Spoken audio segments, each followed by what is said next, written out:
মেয়েদের অত জেদ ভালো নয়। কিসের দেমাগত?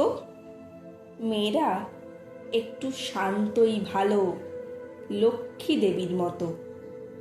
সব খাওয়া শেখ, কদিন পরেই পরের বাড়ি যাবি। তখন অত নাক সিটকোলে কি দিয়ে ভাত খাবি? পা ছড়িয়ে খাচ্ছিস বসে?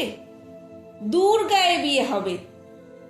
এ মা, তোর শ্যামলা যে রং, পাত্র পাওয়া যাবে? মুখের ওপর তক্ক করিস, এত ডাকাবুকো কেন?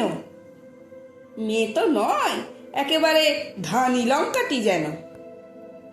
এসব কথা আমরা মেয়েরা প্রায় সকলেই থাকি শুনে, কেউ কম শুনি, কেউ বা বেশি, কেউ কয়েকটা হাতে গুনে। এসব শুনে কত মেয়েদের ছোট হয় ছোটবেলা। মেয়েবেলা বলে কিছুই থাকে না, সবটা পুতুল খেলা। কেন গো সমাজ, কিসের জন্য এত এক চোখে দেখো? নারীরও সরল ছোটবেলা থাকে, সেসব হিসেব রাখো।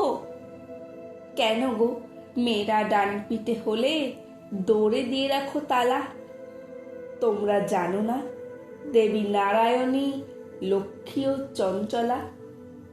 তোমরাই বলো মা কালিকা নাকি আমিষে পরিতৃপ্তা? তবে আমি কেন সব খাওয়া শিখি, ডাল ভাত থেকে শুক্তা? কেন পারবো না, কেন পারবো না তর্ক করতে, যদি সত্যি সঠিক জানি? তর্কশাস্ত্রে দেবী সরস্বতী স্বয়ং বিজয়িনী। ডাকাবুকো যদি না হতো দুর্গা, অসুর নিধন হতো? সাধারণ মেয়েরা সাহসী হলেই ধানি লঙ্কার মতো? অনেক হয়েছে, ছাড়ো হে সমাজ, এক চোখামিটা ছাড়ো। শিশুদের মাঝে লিঙ্গ না দেখে ওদের শিশুই বিচার করো। সময় এসেছে, সময় এসেছে, মেয়েদের পায়ের বেরি করে দাও খোলা। এরপর থেকে নারীদেরও থাক অবাধ্য মেয়েবেলা। এরপর থেকে আমাদেরও থাক অবাধ্য মেয়েবেলা।